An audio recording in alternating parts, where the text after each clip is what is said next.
Welcome to Pawnee, Indiana, the greatest town in America. Pawnee is the fourth obese city in America, and it is home to Sweetums Candy and everybody's favorite mini horse, Little Sebastian. Today, we will be talking about one of the greatest television shows of all time, Parks and Recreation. Throughout this podcast, we will discuss iconic characters, memorable moments, and how an original proposed idea of a spinoff of The Office turned into something greater. I am your host, William DeVere, and let's talk about Parks and Rec.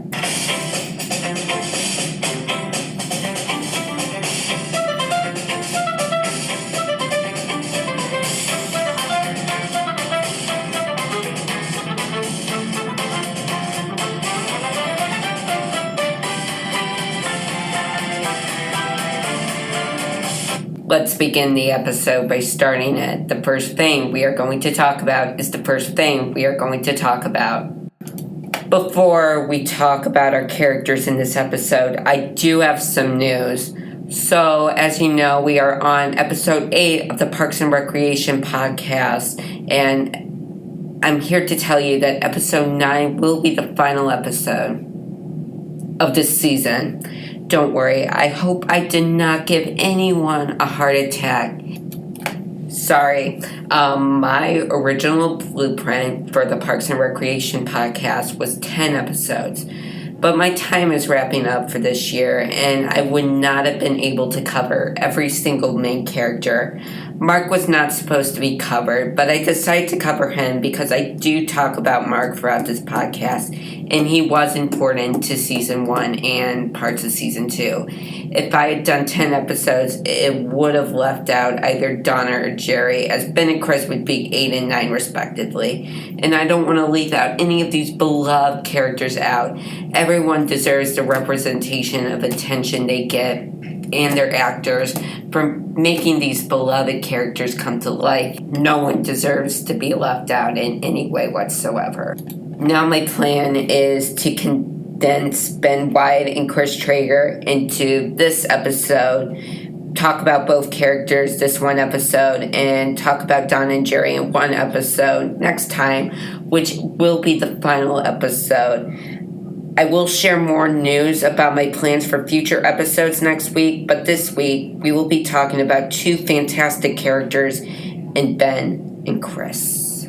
So Ben and Chris came at a very, very weird time at the end of Season 2. So at the end of Season 2, Parks and Rec was still in its early seasons. Mark was there. Ann was dating Mark. Leslie was dating someone. I forgot her name, or was she not dating anyone at all? I don't remember.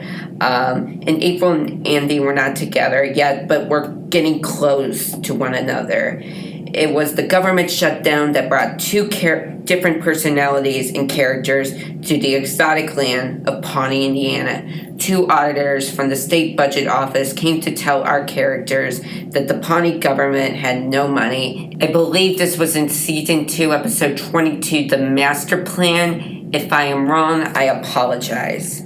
So, in that episode, Chris comes into the Parks and Rec office all social and cheery and responds to people with Leslie Knope and remembers their names instantly and is just very cheerful, while Ben just basically stands there, expressionless, showing a little bit of fear for some reason. Chris is there to lift everyone's spirit as Ben unemotionally tells all of them that the money is all gone. Everyone loves Chris. He's social, he's bubbly, he's cheery, he's everything you want to be in a state auditor. But Ben,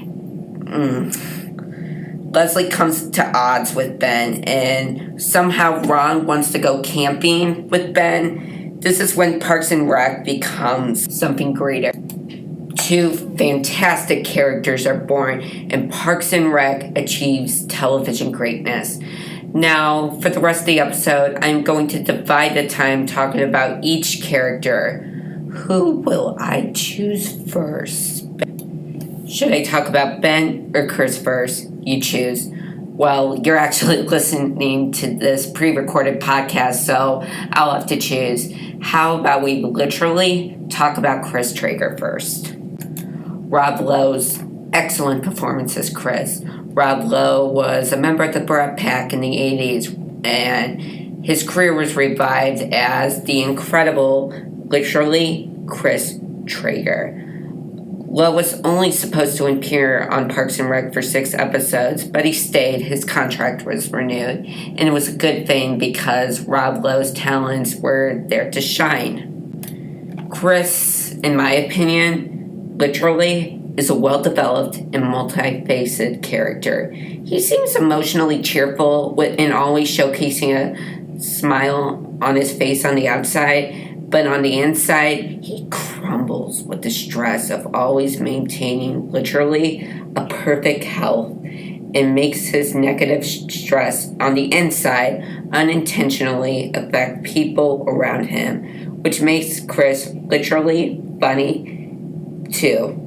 I adore it when he says Ann Perkins, and though when Chris says literally all those times, and even though I'm saying literally all those times, and it might already be annoying, it is always funny.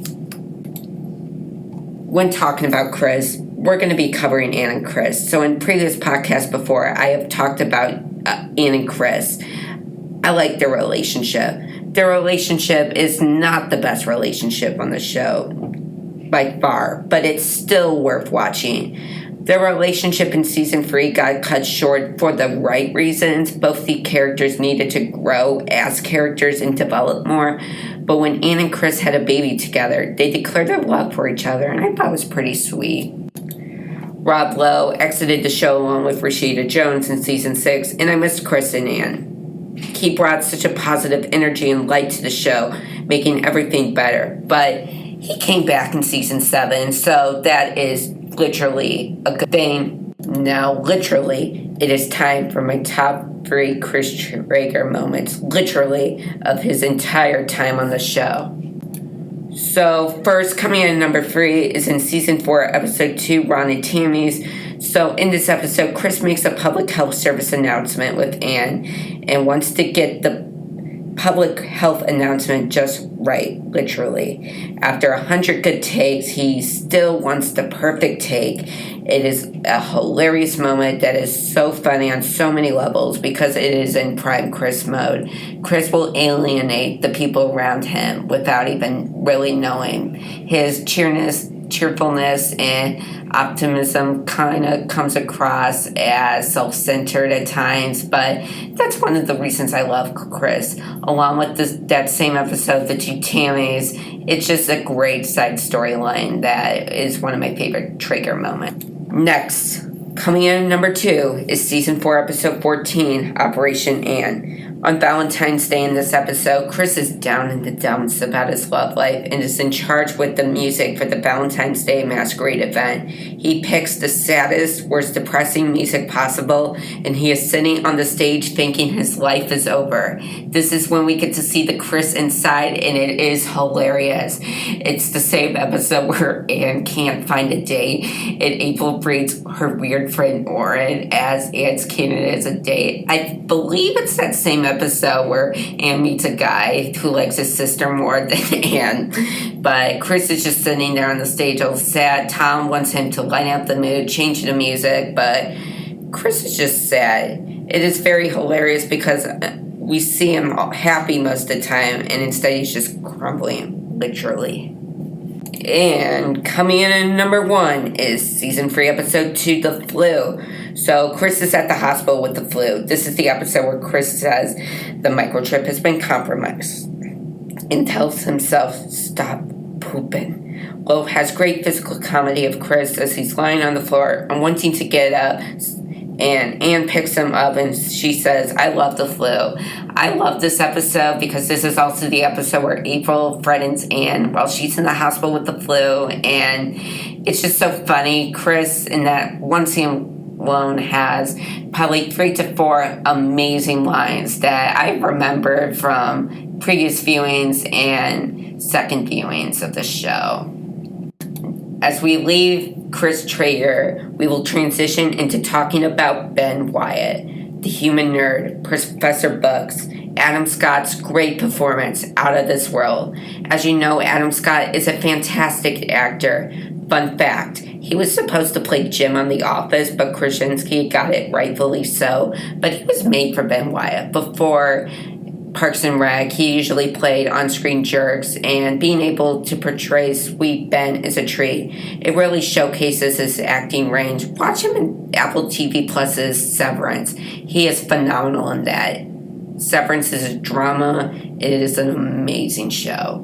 One of the things I adore about Ben is he shows his dissatisfaction to many things, and he asks questions we, the audience, have. He doesn't get little Sebastian, why the whole town thinks little Sebastian's insane. He doesn't understand why Jerry and Gail are together. He is uncomfortable around John Ralphio, Joan, and anyone who's pretty much off the walls. Ben always feels defeated. This is because when he was 18, he was elected mayor of Partridge, Minnesota, and spent all of the town's money to create a winter amusement park called Icetown. He got elected out of office, and this embarrassment followed him for the rest of his life. He is unhappy because of his past, but it all changes when he meets Leslie Knope. Leslie Knope and Ben Wyatt, amazing couple. Better than Jim and Pam. They are adorable together, and it's really sweet and heartwarming. This is an actual relationship in TV for all the people making TV today. This is how you portray a TV relationship. There's no will they, won't they, just pure love. Their love for each other makes Parks and Rec the show it is today. Now it is time where I'm going to count down my top 3 Ben Wyatt moments on Parks and Rec. First, coming in at number 3 is in Season 3, Episode 5, Media Blitz. So in this episode, Ben and Tom go on Pert Happily to talk about the Harvest Festival, and Ben loses it big time. He says his iconic line, "Who hasn't had gay thoughts?" and shows Pert the birthmark on his chest when he was 10. This is all because he still thinks everyone knows about his failed time as mayor in Partridge, Minnesota. Meanwhile, Pert is just sitting there, taking in all of the awkwardness Ben presents to the table. Tom, it's very hilarious. It's one of my favorite Ben moments, and just one of my favorite moments in general throughout the show. Now, coming in at number 2 is in Season 6, Episode 9, The Cones of Dunshire. So in this episode, Ben works for the accounting firm for 2 days. Barney and everyone at the accounting firm thinks Ben is the coolest person they've ever met. I love Barney. Barney has a special place in my heart. I love it when Ben makes math jokes and Barney's screech is so adorable.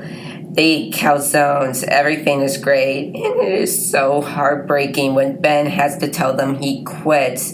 And seeing the look on Barney's face of disappointment is so sad. I love Barney so much. Barney deserves all the happiness and love in the world, and at least Ben let their Cones of Dunshire game with them. That is a plus. See what I did there? Now, my number 1 top favorite Ben Wyatt moment is in Season 4, Episode 11, The Comeback Kid. So this is the episode where we're introduced to Ben's weird hobbies and obsessions. I think this is the first episode where we are introduced to his love of calzones.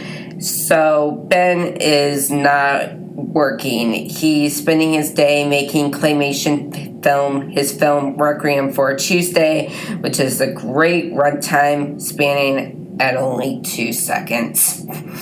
Ben makes a calzone. He hits rock bottom, literally. Like Chris's look when he sees Ben making the claymation video is just hilarious.